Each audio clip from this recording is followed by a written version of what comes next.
वक्फ amendment bill जो अब वक्फ amendment act बन चुका है, इसके ऊपर पूरा देश बात कर रहा है।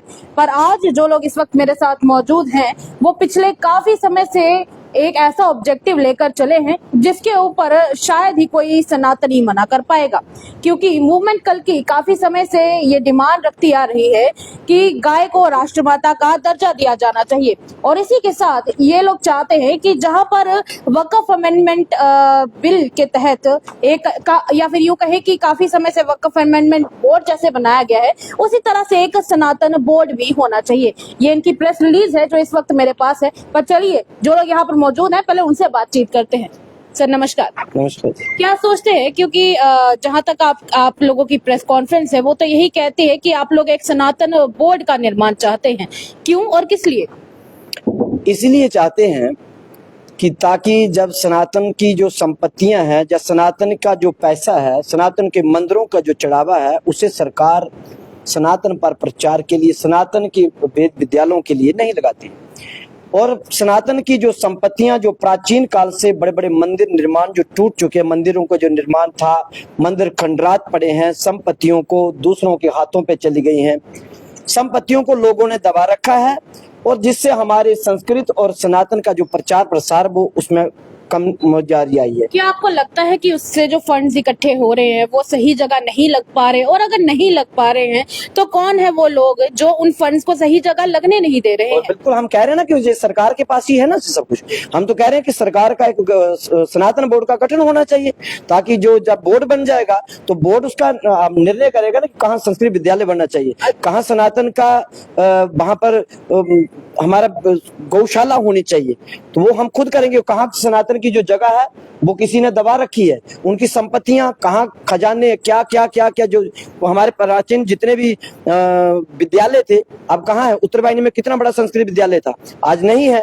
प्रमंडल में कितनी बड़ी गौशाला थी, आज नहीं है। प्रमंडल में कितने बड़े विद्यालय था जहां पर वेद का वो प्रचार होता था, आज नहीं है। वीरपुर में संस्कृत विद्यालय अंत में, अब वो भी तो नहीं है। तो फिर कैसे होगा? जो मंदिरों के शहर में, जहां पर देश भर से बच्चे पढ़ने के लिए आते थे, जहां पर मंदिरों का शहर, जहां पर शास्त्रार्थ करने के लिए आते थे, काशी के लोग जहां पर शास्त्रार्थ करने के लिए आते थे, आज जहां पर शास्त्रार्थ करने के लिए आते, वहां पर एक संस्कृत का विद्यालय नहीं बचा। सब विद्यालय है से थे में परिवर्तित हो गए, किसको जिम्मेदार ठहराते हैं? हम तो कह रहे हैं ना, सिर्फ सरकार की गलती है या फिर उन लोगों की भी गलती है जो आगे आकर प्रोटेस्ट नहीं कर पाए, बचाने के लिए आवाज नहीं उठा पाए? नहीं, देखिए, सरकार की भी तो गलती है ही है, क्योंकि जहाँ की जो सरकारों ने उनपे इन संस्कृत विद्यालयों पर कोई ध्यान नहीं दिया। कौन से किस चीज में काल में जो है कि विद्यालय, संस्कृत नया विद्यालय खोला गया, कि जहाँ कोई फंड दिया गया, कुछ भी तो नहीं ना।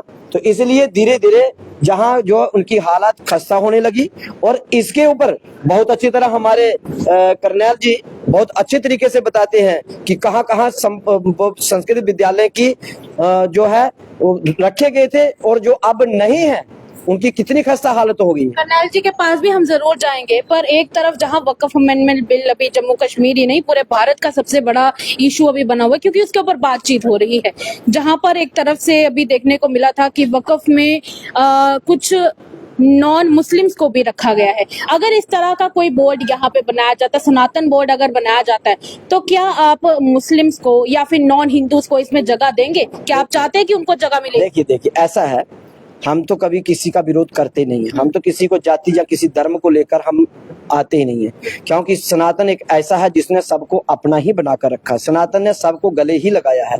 सनातन ने कभी किसी का विरोध नहीं किया। सनातन ने अगर बड़ी मंच में भी अगर कोई जयघोष भी की है तो उन्होंने कहा कि धर्म की जय हो, अधर्म का ही नाश हो जाए।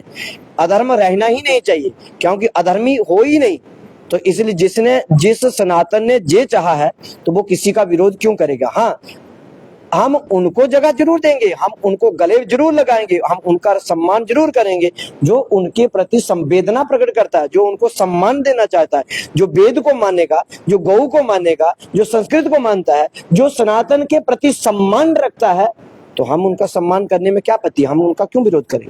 एक तरफ यहाँ पर धर्म की आप बात कर रहे हैं, धर्म एक उसका जो परिभाषा है वो ये कहती है कि कहीं पर भी जहाँ पर आपको गलत होता दिख रहा है, गलत का मतलब अधर्म ही कहा जाता है, उसके प्रति अगर आप आवाज उठाते हैं तो कहीं ना कहीं वो धर्म है। आपको नहीं लगता कि जहाँ पर आज जम्मू कश्मीर ही नहीं पूरे भारत में इतने सारे इश्यूज हैं, जगह जगह क्राइम बढ़ चुका है, चोरियां हो रही हैं, रेप्स हो रहे हैं, मर्डर्स हो रहे हैं, उसके ऊपर बात करने की बजाय यहाँ धर्म और जाति जाति के प्रति लोगों को बांटा जा रहा है। क्या आपको लगता है कि अभी धर्म जाति करने के बजाय लोगों के जो रियल इश्यूज हैं उनके ऊपर भी बात की जानी चाहिए? लोगों के घरों को लूटा जा रहा है, औरतों से उनकी इज्जत छीनी जा रही है, क्या सोचते हैं? देखिए, हम तो कहते हैं कि धर्म किसी को लड़ाता नहीं है, धर्म किसी को कटवाता नहीं। कहा कि धर्म सही और गलत की बात हाँ, तो मैं वही तो कह रहा हूँ ना कि क्योंकि ईरान का और इराक का एक धर्म एक जाति फिर क्यों झगड़ा कर रहे हैं, फिर क्यों मर रहे हैं? इसका मतलब है कि जो बीच में स्वार्थ है वो अधर्म है। तो अधर्म का ही तो नाश करना है ना, धर्म को स्थापित करो। जब धर्म की स्थापित हो जाएगी, जब सनातन का बोर्ड, सनातन तो वो है जिन्होंने नारी का सम्मान किया। एक राम जी ने सीता को वापस लाने के लिए 2.5 लाख लोगों को मार दिया गया, एक नारी को छोड़ देते, वो धर्म था? नहीं, 2.5 लाख की जगह 5 लाख को भी अगर मार देते वो भी कम थे, पर माता को वापस लाना जरूरी था। क्यों? क्योंकि नारी थी, नारी हमारा धर्म है, गाय हमारा धर्म है, नारी की रक्षा करना हमारा धर्म है, मंदिर की रक्षा करना हमारा धर्म है, सीमा की रक्षा करना हमारा धर्म है। तो हम कहाँ कह रहे हैं कि इनकी वो नहीं होना चाहिए, हम तो कह रहे हैं कि इसी का ऐसा सख्त कानून बनाने चाहिए जो सब कुछ धर्म है। आप कह रहे हैं नारी के विषय में, नारी पे रेप हो जाए, हमारे तो शास्त्र में स्पष्ट कहा है कि नारी पूज्य है। हमारे देश का नाम, देश की पहचान ही नारी पे, बाकी देशों की कैसे भी होगी। भारत को क्या बोलते हैं? भारत माता की जय। तो भारत माँ है, तो नारी माँ ही तो हुई हमारी, तो इसलिए नारी माँ है, तो ये हमारे धर्म में ही आता है, हम इनकी भी रक्षा चाहते हैं। अच्छा, एक बात और भी है कि हमारे पास ऑलरेडी श्राइन बोर्ड है, तो एक तरफ श्राइन बोर्ड, ऊपर से आप चाहते हैं कि सनातन बोर्ड भी बने। ऐसा क्यों है कि आप ये चाहते हैं कि सनातन बोर्ड अलग से बनना चाहिए? श्राइन बोर्ड में किस तरह की आप कमियां देखते हैं जो वो पूरी नहीं कर पा रहा है, इसलिए आप सनातन बोर्ड चाहते हैं अलग से? देखो, सनातन जो ये बोर्ड है ना, श्राइन बोर्ड जो है ना, वो एक टेम्पल को लेके, जहाँ एक उसमें लेकर उसके लिए बना गया है। इसमें सब मंदिरों की उन्होंने तो कुछ सुरक्षा नहीं की, मंदिरों की जो संपत्तियां, मंदिरों की कई एकड़ राजाओं महाराजाओं के टाइम की जो मंदिरों की जो संपत्तियां जो है, जमीनें हैं, वो लोगों के पास है। बहुत सारी जगह ऐसी हैं जहां पर गौशाला के लिए 4 फीट की जगह नहीं रही है, और अगर रिकॉर्ड में देखा जाए तो 200 कनाल 300 कनाल जगह बची है, वो कहाँ चली गई? जो राजाओं महाराजाओं के समय पर हमारे एक प्रथा थी, गौचर भूमियां थी, वो कहाँ चली गई है? गौचर भूमियां जो जितनी है सारी बिक गई है, उनको उनके खसले चेंज कर करके उनको बेच दिया गया है।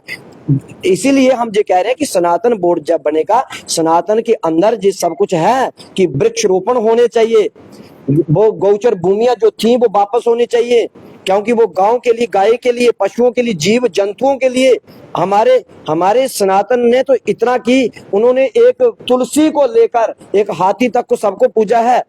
गौशाला, गजशाला, गुड़शाला, शाला वेदशाला, शाला शब्द दिए। तो इसलिए ये सब कुछ तभी हो सकता है जब हमारा सनातन बोर्ड बनेगा। उसके अंदर कहाँ वृक्षरोपण होंगे, कहाँ वेद विद्यालय की आवश्यकता है, कहाँ पर जो गौचर भूमि है उनके लिए, ये सब उसके बीच में ही आएगा। आप गौ की बात कर रहे हैं, हमेशा से आप बात करते हैं गायों की रक्षा की, दूसरी तरफ आप चाहते हैं कि गौ माता को राष्ट्रमाता का दर्जा भी दिया जाए। पर एक सबसे बड़ी विडंबना जो आजकल यहाँ देखने को मिलती है कि जब तक गौशाला में गाय दूध देती है तब तक उसको वहां पर रखा जाता है, सेवा भी की जाती है। पर कई ऐसी गौशालाएं हैं जहां पर जब गौ दूध देना बंद कर देती है, उसके बाद वही गायें यहाँ से वहां सुबह कचरा खाती हुई देखने को मिलती हैं। क्या लगता है किसकी गलती है? देखिए, एक तो पहली बात ये है कि जो गौशाला के अंदर जो गायें हैं, जी, मुझे नहीं लगता कि कोई गौशाला के अंदर कोई दूध की इतना वो है, मुझे नहीं लगता। हमारे पास भी गौशाला है, इसलिए मैंने कहा कुछ, मैंने ये नहीं कहा कि सब, मैंने कहा कुछ। हाँ बिल्कुल ठीक है। जो ऐसा तो कहीं हमें ऐसा सुनने में नहीं आया कि गौशाला ने अपनी गायों को बाहर कर दिया, बल्कि गौशाला तो एक ऐसी है, पहली बात है कि गौशालाओं की खस्ता हालत भी बहुत ज्यादा है कि उनके पास कोई फंडिंग नहीं है।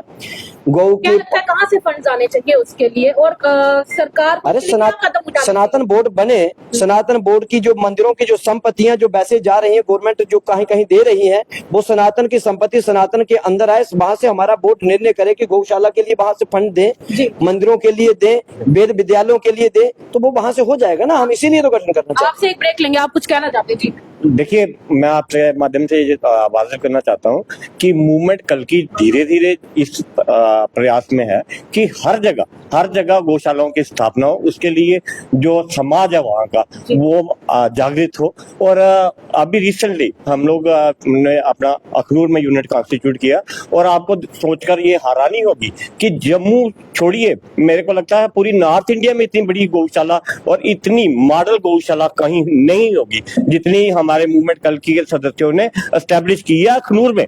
और उसमें सभी इक्विपमेंट उन्होंने अपने रिसोर्सेज से इकट्ठा किए हैं, जहां पर जो, और सबसे बड़ी बात आपने अभी कहा गौशालाओं से गाय छोड़ दी जाती है, उस गौशाला में कुछ नहीं, मैं अभी वही बात क्लियर करना था। वो उस गौशाला में जितनी भी गायें हैं वो सभी रेस्क्यूड गायें हैं और अबंडन गायें, और ये एक प्रयास है, धीरे धीरे पकड़ेगा, गति पकड़ेगा। लेकिन मैं ये भी कहता हूँ, उन लोगों ने तो इतना तक किया हुआ है कि उस गौशाला से एक कतरा दूध भी नहीं बाहर बेचा जाता, वो उन्होंने उनके जो गौ के वंशज हैं उनके लिए रखा है। सर तो आपके पास वापस आएंगे कर्नल सिंह जी। दरअसल कई जगहों पर देखने को अभी भी मिल रहा है कि धर्मार्थ ट्रस्ट को जिस तरीके की पॉपुलैरिटी मिलनी चाहिए थी, जिस तरीके का सपोर्ट जम्मू के लोगों से और सरकारों से मिलना चाहिए था, वो नहीं मिल पाया। किसको जिम्मेदार ठहराते? जो उसको संचालन करने वाले हैं, जब रक्षक ही भक्षक बन जाएंगे तो यही हाल होगा। लोगों का विश्वास उनके ऊपर है ही नहीं। उन्होंने काम ही ऐसे किए कि आज जो सनातन की जो बात आती है ना बोर्ड की, तो ये उनकी गलतियां हैं। श्राइन बोर्ड उनके हाथ से गया, उनकी गलती से गया, क्योंकि उन्होंने मिसमैनेजमेंट की। वहाँ के श्राइन फंड्स और धर्मार्थ के मंदिरों के फंड्स जो उन्होंने मिसयूज किए, इलेक्शनों में लगाए। 4 बंदे डिसाइड करेंगे कौन प्रेसिडेंट, कौन सेक्रेटरी, कौन काउंसिल मेंबर, ऐसी व्यवस्था नहीं थी। जब महाराजा गुलाब सिंह जी ने ये महकमा बनाया, धर्मार्थ महकमा बनाया था, धर्मार्थ महकमा बनाने का मकसद ही यही था, फॉर दी अपग्रेडेशन ऑफ सनातन धर्म। हिंदुओं के सनातन धर्म के लिए, जैसे बाकी वक्फ बोर्ड है, दूसरे बोर्ड हैं, अपना गुरुद्वारा प्रबंधक बोर्ड है, तो हिंदुओं के लिए उन्होंने सनातन ये धर्मार्थ महकमा बनाया, सरकारी महकमा था। आप 47 के बाद जब किंग रूल खत्म हुआ, पॉपुलर गवर्नमेंट आई, तो गवर्नमेंट को चाहिए था जहां कोई सनातनी लोगों की कोई कमेटी बनाते, कोई कानून के तहत बनाते, कोई असेंबली के अंदर उसको डिस्कस करते, कि असेंबली के अंदर कोई बिल पास करते, उसकी कोई स्ट्रक्चर बनाते, लेकिन नहीं बनाया। एक ही आदमी के हाथ, प्राइवेट लोगों के हाथ छोड़ दिया। उन्होंने समझा कि हमारी पर्सनल जगीर समझ ली, और उसको उन्होंने प्रॉपर्टियां मंदिरों की सारी बेच दी। आज की डेट में आप देखें कि केस है, 200 केस है इनके ऊपर कोर्ट के अंदर चल रहे हैं। और वो कोई केस क्या है, आपने पढ़ा होगा, अभी हाई कोर्ट की रिट आई, राम जी मंदिर है श्रीनगर के अंदर, वहां डायरेक्शनें हुई हैं हाई कोर्ट की कि ये सारी प्रॉपर्टी जो लोगों को उन्होंने दी है, लीज पर दी है, पट्टे पर दी है, इंक्रोचमेंट हुई है, उसको खाली किया जाए।